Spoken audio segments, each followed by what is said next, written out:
2, 1.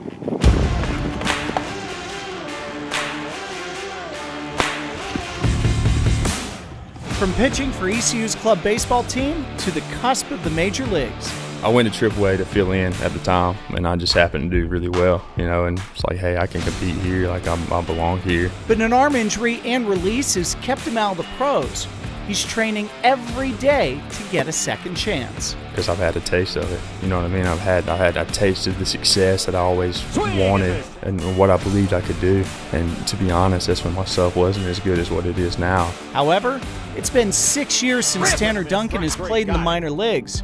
Yet, he's nowhere near giving up. I don't feel like I'm anywhere close to being the best that I can be. It's hard for me to put that aside and not try to fulfill something I worked a long time for when I feel that way. I'm Dr. Rich Klindworth. We're talking about the highs and lows of trying to make it in the pros and living with no regrets in Season 6, Episode 3 of Talk Like a Pirate.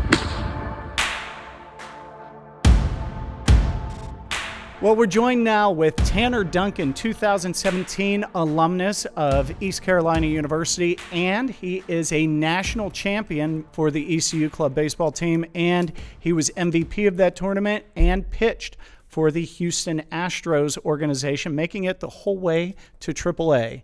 Thank you so much for being here today. Yeah, I appreciate you having me, man. It's good to be back. Do you have a nickname?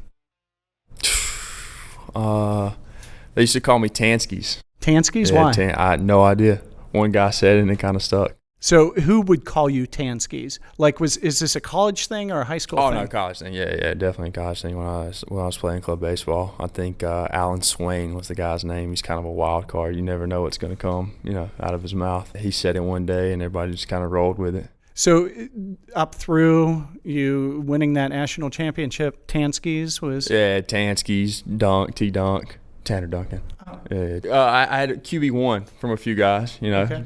Number one star, they call me QB1, so I actually kind of liked that one. Okay, but did you play high school football? I did play high school football, yeah. I was quarterback? A receiver. Oh, okay. Yeah. So QB1 fits. Yeah, perfect. Why baseball? Why not baseball? I played baseball my entire life. I started playing t-ball early in life, and I feel like it's kind of just who I am in some essence. I might not be a good thing, to have that much of your identity kind of locked into baseball, but it's part of who I am. It's something I've done for a very long time. A very quick recap of Tanner's story. So, and correct me if I get any of this story wrong. So, I have faith in you.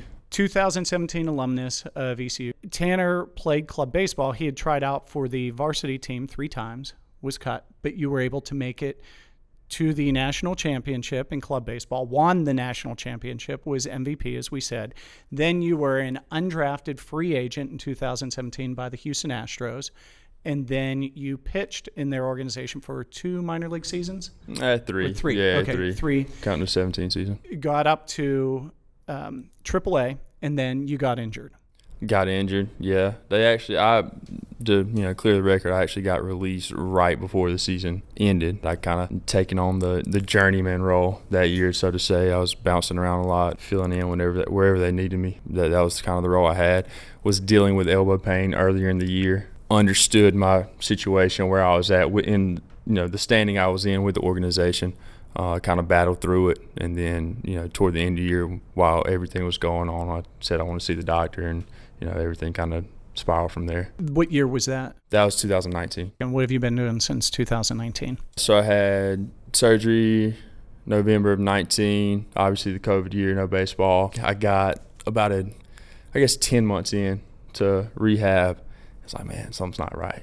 Not feeling good. Ended up going back to see the doctor. Had a spur in the back of the elbow that was kind of preventing me from moving efficiently, moving the way that I needed to move. So I ended up having another surgery in December of 2020. So I missed all of 21, and then I played independent ball in 2022 with High Point Rockers. And then 23, 24? 23, I actually had sounds bad, but I actually had another debridement at the end of the 23 season. So like another surgery. I just went in, they cleaned it out, took some scar tissue, another small bone spur. Had that done at the end of the 22 season. Really just missed the 20. Well, I was rehabbing too, so missed the 23 season and then trying to get back in 24. And so knowing what I've known, because we've gotten video of you tracking your rehab process, you throw harder than you did before, correct? Yeah, I do. I throw a little bit harder than what I did whenever I was playing college baseball. And so what would you say, what's that speed at this point? Average probably around 94, I would 94. say. I think on a given day I'll be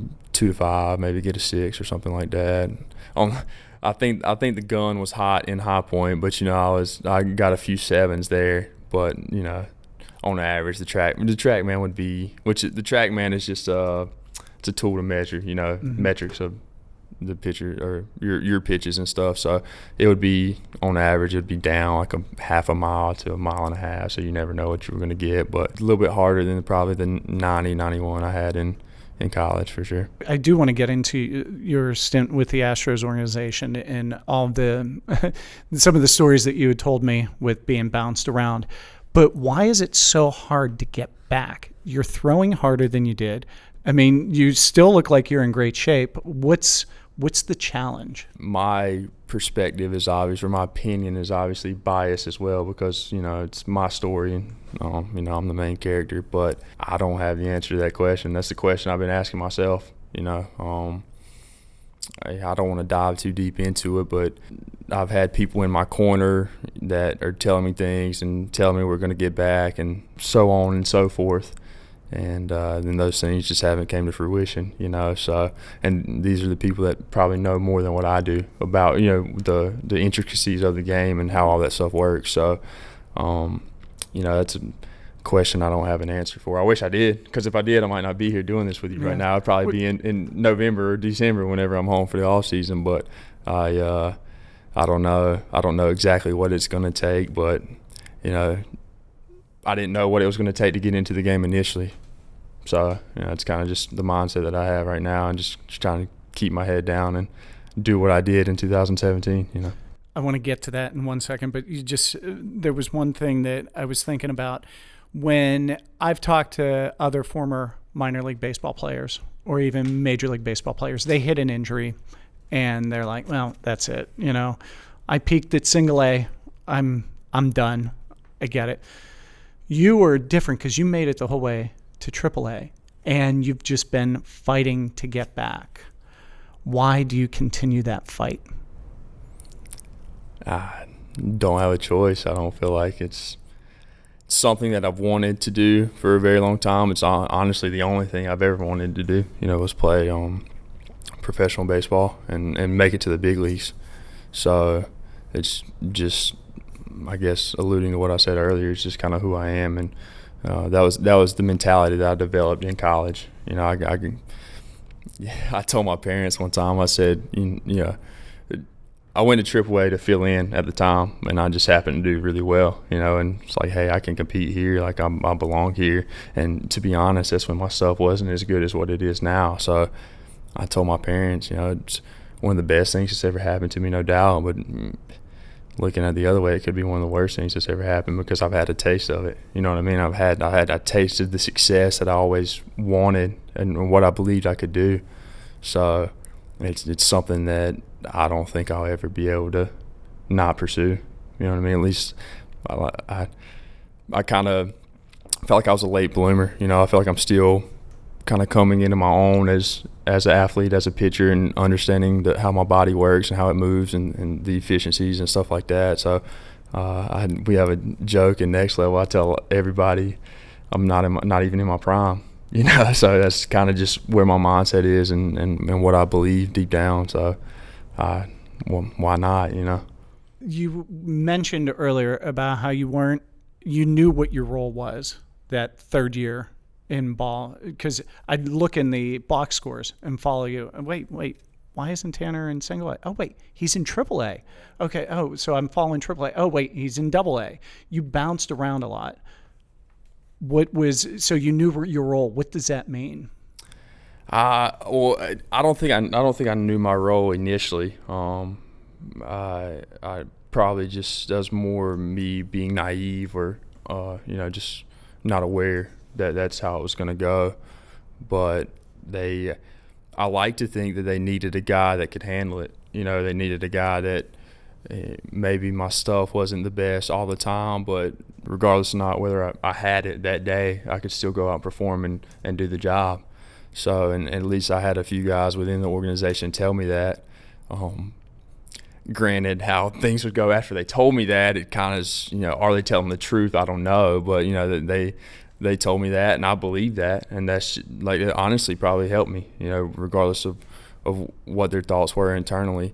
They needed a guy that could be professional and do his work regardless of the situation and go in and handle the job. And I just like to think that that's what they had in mind. And I think the workload or the numbers speak for themselves in that regard.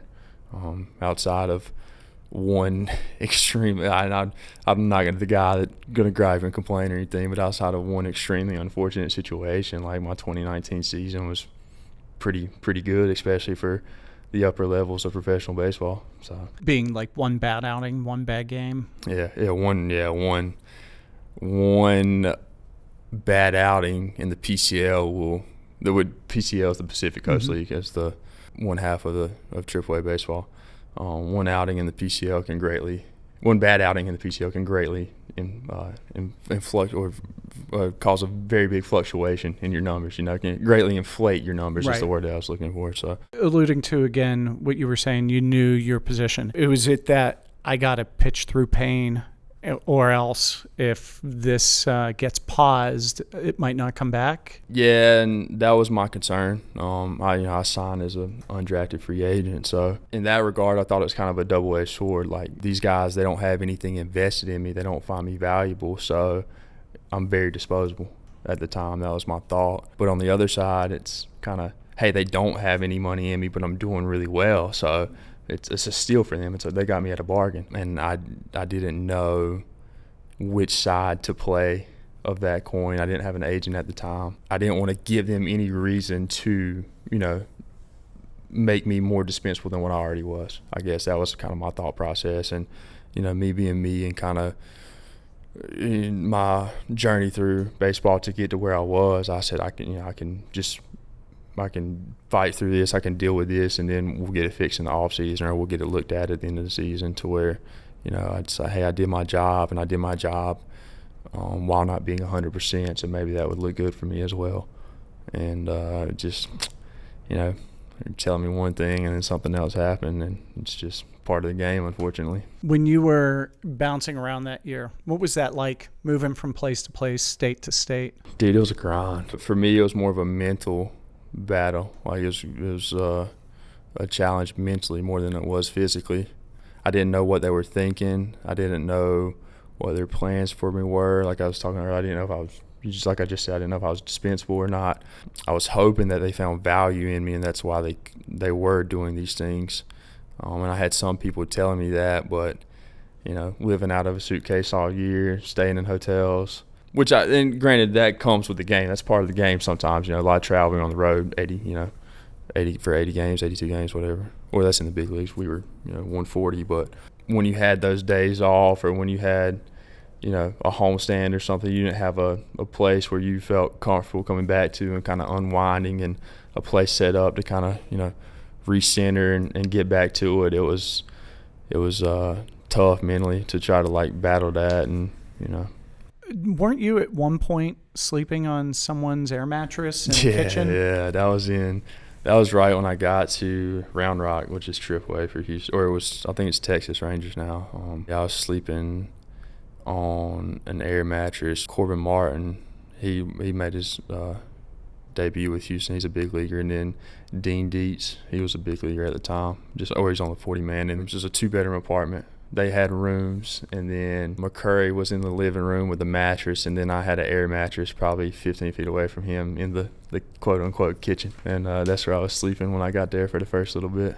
When you take all of that into context, how do you pitch at an elite level sleeping on an air mattress in a kitchen after you just came from, where were you coming from, Fayetteville or What was the double? Dude, how much time do we have? Because I mean, do you want to hear my first week in professional baseball in the 2019 season? So went to spring training. Had a very good spring training. Threw in most of the double A, triple A, which that's typically how it goes. You'll play up a level and then you'll go to the affiliate below. I guess that's what I was been told. I ended in high A in 2018, so I was like, I'm gonna start in high A, maybe double A. Who knows? Because I did really well. Called me in. They said we're gonna keep you for extended spring training. Which, if for everybody that's played professional baseball and people outside of it don't really know, extended spring training is the worst. Like, it's spring training, but just extended, literally. Like, you just do the same things you've been doing for, a month. Like, it's more so just a numbers thing. You did really well. They gave me the whole runaround, which was fine. And I believed them. And like I said, I knew my position, so I was fine with that. I was upset, obviously, but, I was fine. Called me 2 days into extended, 3:30 in the morning, or at 12 o'clock. Midnight, say, hey, you're going to Double A tomorrow. We need a guy to throw. This was on Saturday. They said Jay's going to be there to take you to Fort Lauderdale, which was an hour and a half away. He's going to be there at 3:30 to pick you up, take you. You have a 6 a.m. flight. Can't remember where I flew. I flew from Fort Lauderdale, I think, to the Houston area, and I was supposed to go from Houston to Corpus Christi. Get there, 9 a.m. flights canceled, weather, and they're like, if we rent you a car, can you drive? And I was like, well, I haven't had any sleep. So like, I don't really want to drive 3.5 hours to Corpus Christi through the rain. And they're like, that's fair. They're like, well, we have to get you there today because you have to throw. So they get a driver from Houston, take me to Corpus Christi, get there in the 4th inning of the game, and they get there like, hey, do whatever you need to do, like you're going to throw the 9th. And I'm like, this is awesome. Double A debut, no sleep, straight into the fire. I'm getting ready in the pen to come in the 9th, end up not coming in. So got hot for nothing. Immediately get on a bus to make a trip, 7.5 hours to Frisco. JB Bukowskis from Chapel Hill actually is starting the next game. He gets in trouble in the 2nd, and I come in. Immediately. He's my first Double A experience. 2nd inning, throw 7 pitches, come in the game. You're hot. And relieving a Chapel Hill guy. Yeah. Well, what can you say? Have to throw that in whenever we can. Had the next day off. The next day, we get on the bus. We're about to go to Midland. Comes in and says, hey, Duncan, we're taking you back to the hotel. You're going to Round Rock tomorrow. They need a guy. So same thing. Get back to the hotel at like 12. And that's up to AAA. That's AAA, yeah. Get back to the hotel at 12:30. Get a 4 flight there. Get there at 2. Same thing. Hey, get ready. You're going to throw tonight. Come in, I think in the 4th that game. Throw 2 scoreless. That was on a Thursday. So then I had Friday, Saturday off. Threw 2 innings on Sunday. Had Monday off. 4 a.m. flight to Nashville on Tuesday. Threw 2 innings that night. In 8 days, I threw 8 innings out of the bullpen on no sleep. In your first week of the season, I would say is a pretty substantial workload. Yeah, I would say not much rest there. What are you doing right now? Training. I live right beside Next Level, which is the training facility where I've trained at since I've been here. All of my club baseball career. Wake up, walk over, train, come back, eat, get treatment, come back, hang out, do it all again the next day.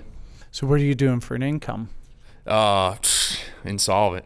There is none. I've been very fortunate to have a support system the way I am, and those being my parents. They're very supportive. They're very hardworking people, and they've been able to afford me this opportunity. I had a very small amount of money saved, and kind of was living off of that, but more so I've been financially dependent upon my parents. I try to live a very subsistent life, in this time. There's not much going on outside of baseball. What's your moment? Like, you're saying, okay, at this point I've got to change things. Like, what's your deadline, so to speak? In regards to stopping training and getting into coaching or training, because I know your exercise physiology in great shape, so no problem there. You've had a taste of it. You could easily coach, get into professional coaching, that sort of thing. Do you have a deadline or not? I don't. I try not to think about that. I understand that people ask me that all the time. What are you going to do if you don't, or when you don't, or after, and it might not be, and I might have the luxury of saying I don't have to think about that because of the situation I'm in. But it's not something that I think about. It's not something that's on my radar. I understand that, I might have to do something to, survive. But as far as, not pursuing it, I don't think that's going to be anytime soon. I don't feel like I'm done. I don't feel like, I told you earlier, I don't feel like I'm in my prime yet. I don't feel like I'm anywhere close to being the best that I can be. So it's just a hard thing, which I don't know if you can tell from this interview, but I have somewhat of an ego, and it's hard for me to, put that aside and not try to fulfill something I worked a long time for when I feel that way, you know what I mean, if that makes sense. I totally understand, because what you're talking about and the sacrifices that you're making for this, there are any number of professional athletes, celebrities, singers that have done that, lived out of their car, whatever it took to be driven. So, in heck, VH1 used to have the show Driven, that would just talk about that. So you're very driven. When someone has that doubt that says, "When are you?" or "When," you had said it. I can't say it the way you said it because I can't remember exactly how you said it, but you said something like the people say, "Oh, when it doesn't happen." Yeah. When someone says when it doesn't happen, what goes through you? I don't want to be the guy that's like the rah-rah guy, because I don't feel like I need to be like externally, but on the internal, that's how I am. Like just lights me on fire, dude. I right after I got released, I don't know if I've ever told anybody this, but like I had people would always say, "Well, at least you made it that far." And dude, that I would almost cry. It would make me it kind of gets me right now. Mm-hmm. You know what I mean? Like, well, at least you made it that far. That's not what I got in it to do. That's not what I got in it to be. I didn't get into the game to be a AAA, guy. Like I want to make it to the big leagues, and people can say whatever they want or think whatever they want, but they were thinking the same thing whenever I was playing club baseball. I got people tell me what are you going to do after you don't play club baseball? And I'm like, well, I'm going to go play indie ball, or I'm going to try to throw it really hard and get a tryout. And they're like, nah, you just need to hang it up, So, and then when they would say that, well, at least you made it to AAA. Well, I don't want to make it to AAA. Like it's a great. Don't get me wrong, I'm gratitude. Like Absolutely. I feel it, like Absolutely. a ton of it. I'm very. I mean, during Baseball Reference. Yeah, yeah. Like I'm very grateful for everything, and I'm grateful for the way that I'm grateful for the way my journey went. Like I truly am, and I want to continue my journey, and I want to make it to the big leagues for sure. What advice would you give yourself speaking today to the future Tanner, and say this time next year or the year after? What advice would you give him? Or Tansky? What was it? Tansky. What would you tell Tansky? Dude, I don't know. That's a tough question. I don't know what advice I would give myself, but I would probably say that you're doing the right thing. It's you're doing what you want to do. You're doing what you believe in, and I think that's probably one of the more important things that anyone could do in life. Not me in baseball, anybody in anything. Whatever you believe in, how do you stay true to yourself, or how do you live with yourself if you don't do the things you believe in? Well, I understand you always can't do what you want to do, but you're not pursuing something. You're not doing what you truly believe you were meant to do, or what you truly believe you want to do. What would you say, with all of your time in minor league baseball to this point? Because I like to think that we're going to see you back on that stage at some point. But to this point, what has been your best moment in baseball ever? Dude, that's tough. That's a tough question. That's like asking me what my favorite movie is. My first professional start. That was a good moment for sure. Going out with the big league team to Clearwater, during spring training and stuff, that was super awesome to be around. You're around the best of the best. My first outing in AAA was up there with one of the best, because I was, wasn't expecting to be there. Obviously, I had a ton of nerves. Found out, I was like, hey, I belong here. I can compete with anybody in the world now. I always had that confidence, but and I think that's kind of what helped me to get to where I am. But when you get up there, it's just the glamour that's around the game. You know, these guys are these guys. You know, this guy played here. When I got out there, you know, I punched the first batter I ever faced in AAA, and I was like, yeah, maybe I am. You know, maybe I do belong here, and that really kind of, you know, I think propelled me a little bit. Just to be clear, you punched them out, strike out. You didn't Sorry, excuse me. them. For the people out there, that's some baseball vernacular. I knew what you were talking about, but I don't know it. You see some of these the highlights at the end of the night on SportsCenter, and you see a brawl. But no, absolutely. But you know, winning the Club Baseball World Series in 2017 is probably one of the more fulfilling moments of my life. And it doesn't matter like what level you play anything at, it's hard to be the best at it. Maybe not even the best, it's hard to win it all. Like in junior college, Division II, Division III, East Carolina, Division I, you know, like it's hard to win the last game of the year. I think, you know, looking back, the not reaching it so many times and being so close just, you know, amplified that experience, you know, and amplified that moment, and just made it so much better for us and for me personally, because I worked really, really hard to get it, you know. So it's and the last game, you know, it's just it's a great baseball game. Like it really was. What was it? 10 innings, gave up 1 hit. 4 hits. 4 hits. 4 hits. 4 hits. Yeah. Wow. But you know, a few strikeouts. But I thought it was 1 hit. So. Well, yeah, that's okay. You can put one in if you want, like whatever you want. But you know, but yeah, I mean, 10 innings pitched. Yeah. I mean, you would be hard pressed to find that nowadays. And it was a shutout, right? Yeah, you guys walked it 1-0. off. Yeah, 1-0 in the bottom of the 10th. I mean, you can't ask for a better bookend to your college career than that. Yeah. Couldn't write it any better than that. Yeah, even if it was club baseball, you know. So for you to feel fulfilled that you hit everything, what would that one moment be? Like you only get one. It's that peak moment. What would that be? Pitching in the big leagues. Game 1, pitch 1.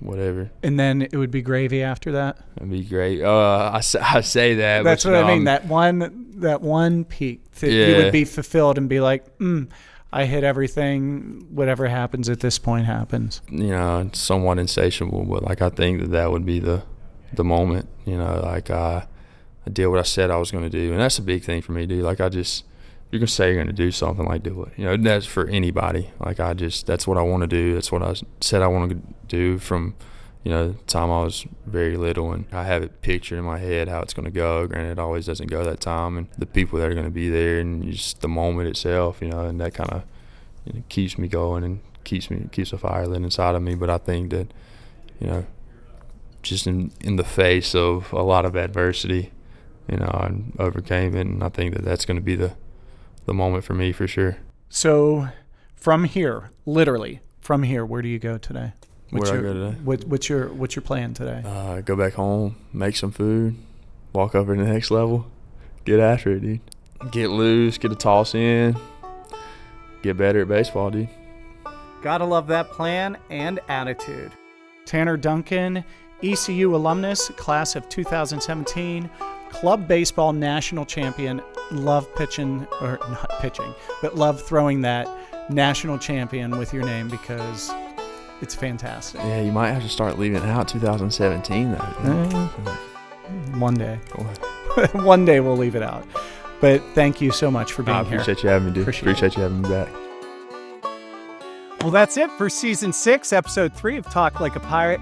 Thank you so much for taking your time to listen and or watch. We hope you enjoyed Tanner's story and his openness. It really puts into perspective how very difficult it can be to not only turn pro, but to stay in professional baseball even when you have the talent, as well as the drive and determination it sometimes takes to stay the course. Well, until the next time, please stay safe and healthy, and don't forget, always be yourself. Unless you can be a pirate, then always be a pirate.